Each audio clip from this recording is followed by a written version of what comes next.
আসসালামু আলাইকুম। আপনারা এরই মধ্যে জানেন যে লন্ডনে জনাব তারেক রহমান এবং জনাব ডক্টর মোহাম্মদ ইউনূস তাদের মধ্যে একটি বৈঠক হয়েছে এবং সেই বৈঠকের বেশ কিছু কথাবার্তাও মিশ্রিত সত্য মিথ্যার সংমিশ্রণে বিভিন্ন খবরও আপনারা জেনেছেন। সত্য মিথ্যা বললাম এই কারণে যে আমি কিছু গণমাধ্যমেও কিছু খবর দেখেছি, যে খবরগুলোর ভেতরেও আসলে সেখানে বাস্তবে যা ঘটেছিল তার অনেক কিছুই কিছু জায়গায় নেই আসল তথ্যটা, আবার কিছু জায়গায় অতিরিক্ত অনেক কিছু যুক্ত করা হয়েছে যে ঘটনাগুলো সেইখানে আদৌ ঘটে নাই।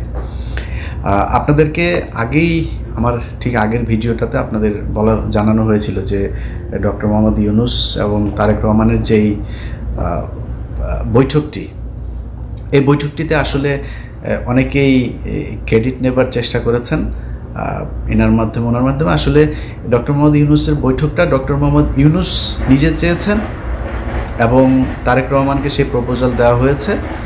যথাযথ মাধ্যমে প্রপোজাল দেওয়ার পরে তারেক রহমান সেটাতে সম্মতি জানিয়েছেন, যে কারণে এই বৈঠকটা হয়েছে। এখানে কেউ তারেক রহমান বৈঠক করতে চান নাই, ডক্টর মোহাম্মদ ইউনূস প্রপোজাল দিতে চান নাই, আরেকজন এটা করে দিয়েছেন, এরকম বিশেষ করে দুইজনের নাম না বললেই না, ডক্টর আসিফ নজরুল এবং জনাব মনির হায়দার।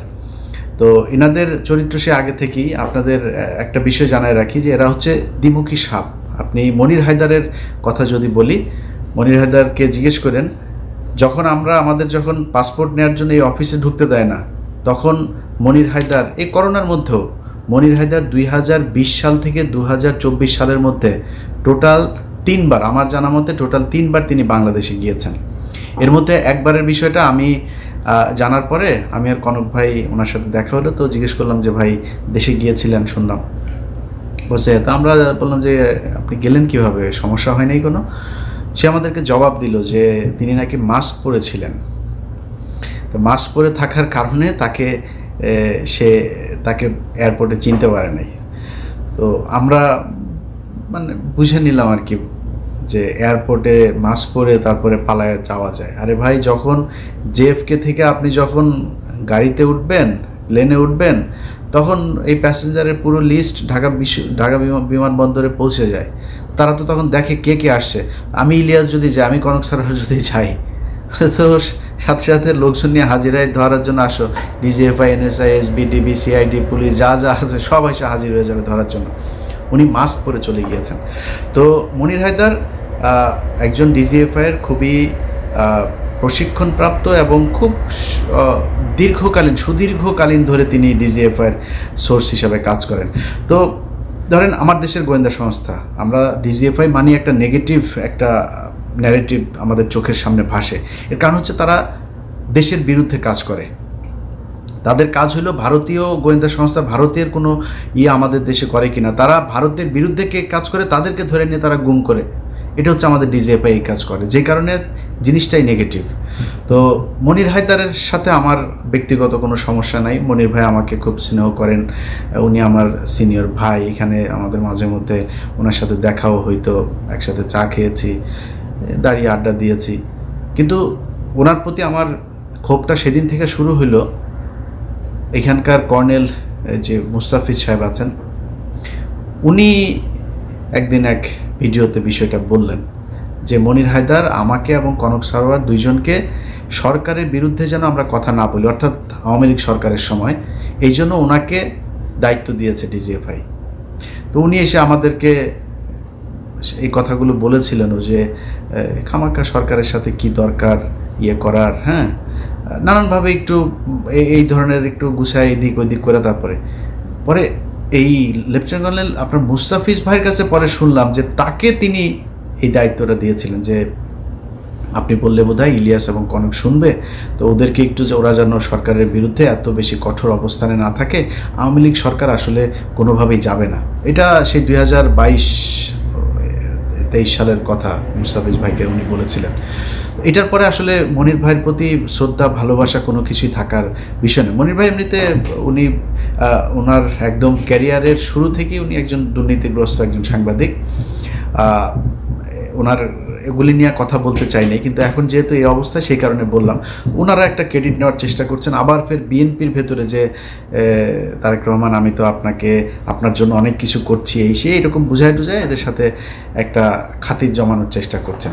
তো এই ধরনের কিছু মানুষজন আছে যারা কিনা এই বৈঠকটা করার ক্রেডিট বিভিন্ন জায়গায় নেওয়ার চেষ্টা করছেন। এরকম কোনো কিছু না। তারেক রহমান রাজি হয়েছেন, ডক্টর মোহাম্মদ ইউনূস তাকে প্রপোজাল দিয়েছেন, এবং আমি আগের ভিডিওতে বলেছি যে দুইটা পক্ষের কেউই ছোট হয় না। এখানে আমার এরকম একটা বৈঠক হওয়া দরকার ছিল। বৈঠকের ছোটোখাটো কিছু বিষয় আপনাদেরকে জানাবো, তার আগে মূল জিনিসটা আপনাদেরকে জানিয়ে দেই। সেটা হচ্ছে এই বৈঠকটা অত্যন্ত ফলপ্রসূ, এবং আমরা এতদিন ধরে আসলে যা চাচ্ছিলাম সেইটাই এই বৈঠকের মধ্য দিয়ে ঘটেছে। এর মধ্যে একটা জিনিস হয়েছে সেটা হচ্ছে যে নির্বাচনের যে তারিখ ডক্টর মোহাম্মদ ইউনূস গেল কয়েকদিন আগে বলেছিলেন যে এপ্রিলে নির্বাচন হবে, সেই জায়গা থেকে সরকার সরে এসেছেন, এবং যেটা হয়েছেন সেটা হচ্ছে ফেব্রুয়ারির, আমি যদি নাকি একদম ডেট বলতে বলেন তাহলে ফেব্রুয়ারির 12 তারিখে আমাদের পরবর্তী নির্বাচন হবে। 12 তারিখ কেন? সেটা হচ্ছে যে কোনোভাবেই রমজানের আগে চেয়েছিল তারেক রহমানের পক্ষ থেকে নির্বাচন, এবং যেহেতু রোজা শুরু হচ্ছে ফেব্রুয়ারির মাঝামাঝিতে 16 অথবা 15 তারিখ, তার আগে 15 তারিখ এর আগে একটা বিতর্কিত নির্বাচন হয়েছিল, যে কারণে ওই তারিখটাকে করা হয়নি। তার আগে আবার শুক্রবার শনিবার এরকম কিছু বিষয় আছে। তো 12 তারিখ সম্ভাব্য তারিখ এখন পর্যন্ত আমার কাছে থাকা যে তথ্য সেটা। তো এই বৈঠকের এটা হচ্ছে মূল যে জিনিস। তো এইটার পরে যে কেউ যে কাউকে জোর করে বলেছে যে, বা ডক্টর ইউনূস বলেছে না আমরা ফেব্রুয়ারিতে করব না, মার্চে নিয়ে যাব, এরকম কোনো কিছু হয়নি। ওনারা এটা বলেছেন, উনি বলেছেন ঠিক আছে কোনো সমস্যা নেই, নির্বাচন এইভাবেই হবে। এখন এত ফলপ্রসূ একটা কেন হইল, এটার কিন্তু কিছু কারণ আছে। এই বৈঠক করানোতে কারোর ক্রেডিট না থাকলেও বৈঠকটা যে ভালোভাবে হয়েছে এটার কিছু ক্রেডিট কিছু মানুষের আছে। সেটা হচ্ছে কিছু মানুষকে এই বৈঠকে না রাখাটাই হচ্ছে সেই ক্রেডিট। এখানে যদি সালাউদ্দিন থাকতো তাহলে প্রথমেই মনে করেন যে ডক্টর ইউনূসের সাথে তারেক রহমানের গ্যাঞ্জাম বাঁধানোর জন্য যত কোশ্চেন সেটা সে করতো। এখানে যদি আমির খসরু মাহমুদ চৌধুরী থাকতো, এখানেও একটা গ্যাঞ্জাম বাঁধাইতো। গণমাধ্যমে এসছে, এখানে ছিলেন আপনার আমির খসরু মাহমুদ চৌধুরী, তারপরে জনাব খলিলুর রহমান, এরপরে হচ্ছে শফিকুল আলম, আরও বোধহয় এসে হচ্ছে হুমায়ুন কবির নামে একজনের নাম এসছে। আচ্ছা, এরা সবাই ছিলেন। এই কথাটা সত্য কথা না। ডক্টর মোহাম্মদ ইউনূস যে হোটেলে উঠেছেন, ডকচেস্টার হোটেল, সেটা হচ্ছে লন্ডনের বিখ্যাত সেই হাইড পার্ক, এটার পাশের একটা রাস্তাটার নাম হচ্ছে পার্ক লেনের উপরে সেই হোটেলটা। এই হোটেলে যেখানে আপনার বৈঠকটা হওয়ার কথা ছিল একটা মিটিং রুমে, কিন্তু ডক্টর মোহাম্মদ ইউনূস সেই রুমে করেন নাই। তিনি বলেছেন যে আমি ওনাকে আমার সুইটের ভেতরে নিয়েই তারপরে আমরা কথা বলবো। খুবই আন্তরিকতা দেখিয়েছেন, একদম নিজের রুমে নিয়ে তারপরে সেখানে তারা কথা বলেছেন। এবং এর আগের কিছু জিনিস আপনারা এরই মধ্যে জেনেছেন যে তারেক রহমান বেগম খালেদা জিয়ার সালাম পৌঁছে দিয়েছেন, দুজনের কুশল বিনিময় করেছেন। তারেক রহমান ওনাকে বলেছেন আপনি এখানে এসেছেন, এটা অনেক সুন্দর জায়গা, হাঁটতে গিয়েছিলেন কিনা, এই ধরনের আলাপ টালাপও হয়েছে। এরপরে ওইখানে যেই সুটটাতে বসে আপনার বৈঠকটা হয়, সেখানে প্রথমে এই যে চারজনের নাম বললাম আমি, শফিকুল আলম, খলিলুর রহমান, আমির খসরু মাহমুদ চৌধুরী এবং হুমায়ুন কবির, ওনারা ছিলেন ওইটাতে। এটা সত্যি কথা, ওনারা ছিলেন। এবং ওনাদেরকে ঠিক 10 থেকে 15 মিনিটের মাথায় ওনাদেরকে চলে যেতে বলা হয়, এবং ওনারা চলে যান। চলে যাওয়ার পরে 1 ঘন্টা 15 মিনিট জনাব তারেক রহমান এবং ডক্টর ইউনূস একটা বৈঠক করেছেন। সেখানে কেউ ছিল না, একজন মানুষও ছিল না। এটা যেসব গণমাধ্যমে বলার চেষ্টা করা হচ্ছে, এটা কিছু কারণ আছে বলার। ধরেন আমির খসরু মাহমুদ চৌধুরী এখন বোঝানোর চেষ্টা করবেন যে তাকে তারেক রহমান পাশে নিয়ে বসে তারপর ইউনূসের সাথে বৈঠক করেছেন, এটা একটা ব্যাপার। আরও কিছু জায়গায় মানে ওই না জেনে তারপরে এই খবরগুলো ছড়ানো হয়েছে, এরকম কোনো কিছু ঘটে নাই। তো যাই হোক, আমার কথা হচ্ছে যে যেইভাবেই হোক, এই যে দুইজন মানুষ আপনার শুক্রবার লন্ডন সময় সকাল 9টা থেকে যে বৈঠকটা তারা করেছে, সেই বৈঠকের মধ্যে আমরা বাংলাদেশের মানুষ যা চেয়েছি সেটা হয়েছে। এটাই হচ্ছে সবচাইতে বড় বিষয়, আমরা এটাই চেয়েছি। এখানে কে কীভাবে কি বলল না বলল, আমার মনে হয় এগুলো করেও আবার এই তারেক রহমান এবং ডক্টর ইউনূসের মধ্যে একটা দ্বন্দ্ব তৈরি করার এই কৌশল অবলম্বন করে আমার মনে হয় লাভ হবে না। অতএব আমরা বিএনপি এবং ডক্টর মোহাম্মদ ইউনূসের দুইজনের মধ্যবর্তী একটা জায়গায় নির্বাচনের জন্য দেশবাসী প্রস্তুতি নেই। যারা নির্বাচন করবেন তারা প্রস্তুতি নেই। আমরা যারা ভোটার আছি আশা করি ইনশাল্লাহ এবারের ভোট নিজে উপস্থিত থেকে ভোট কেন্দ্রে গিয়ে তারপরে জীবনের প্রথম ভোট দেওয়ার সুযোগ পাচ্ছি। আমি আমার এর আগে যেই নির্বাচন, আমি 2002 সালের এসএসসি পরীক্ষার্থী, 2004 সালের এইচএসসি পরীক্ষার্থী। তো আমি ভোট দেওয়ার এর আগে আর সুযোগ পাইনি। একটা ভোট পেয়েছিলাম, 111 সরকারের সময় ভোটটা পেয়েছিলাম। তো ওইবার আমি ভোট দিতে যাই নাই।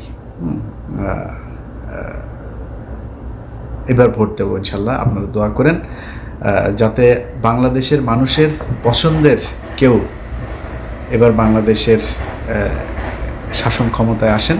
এবং এতদিন ধরে এই যে নির্বাচন এবং সংস্কার নিয়ে যে ধরনের চলছিল, আমার মনে হয় ফেব্রুয়ারি এটা খুব কম সময় না। এদিকে 6 মাস, ওইদিকে প্রায় 2 মাস, 8 মাস। 8 মাস থেকে যদি আপনি তফসিল ঘোষণার ওই 3 মাস বাদও দেন, তারপরেও ধরেন আমাদের এদিকে 5 মাস। 5 মাস অনেক সময়, অনেক কিছু করা যায়। এদিকে 10 মাস অলরেডি তাদের অনেক কাজ করাও আছে। সো এই যে 10 মাস আর 5 মাস 15 মাসের মধ্যে যে কাজগুলো প্রয়োজন, এবং আমি এখনও আমার খুবই এটা মানে চাওয়া থাকবে বর্তমান সরকারের কাছে যে নির্বাচনটা কিভাবে হবে, 5 বছর পর পরের সরকার কিভাবে আবার ক্ষমতা হস্তান্তর করবে, কাদের কাছে করবে, সেটা কি দলীয় সরকার থাকবে নাকি আগের মতো তত্ত্বাবধায়ক সরকার আসবে, তত্ত্বাবধায়ক বা এরকম আলাদা কোনো সরকার ব্যবস্থা হইলে সেটা কি ব্যবস্থা হবে, এরকম একটা একদম সুনির্দিষ্ট সবার সম্মতিতে, সবার ঐক্যমত্যের ভিত্তিতে একটা নিয়ম যেন করে নিয়ে যায়। আমি ওই অনেক মানুষই নির্বাচনের কথা বললো গালাগালি করে, আবার সংস্কারের কথা বললো কিছু মানুষ গালাগালি করে। ভাই, আমি মাঝামাঝি আছি। আমি চাই একটা সংস্কার হোক এই জায়গায়, তবে নির্বাচনটা ফেব্রুয়ারিতে হোক সেটাও আমি চাই। অতএব এই দুইটা মিলিয়ে একটা ভালো পরিস্থিতি তৈরি হবে। বাংলাদেশের ইতিহাসের সবচাইতে সুন্দর গ্রহণযোগ্য একটা নির্বাচন হবে, এবং বাংলাদেশের ইতিহাসের সবচাইতে সুন্দর একটা রাষ্ট্র পরিচালনার জন্য সুন্দর একজন মানুষকে আমরা এবার এই 2026 সালের নির্বাচনে পাবো। এটাই বিশ্বাস করি, ভরসা রাখি। আল্লাহ যেন আমাদের সবার এই ইচ্ছা পূরণ করেন। ভালো থাকবেন। আল্লাহ।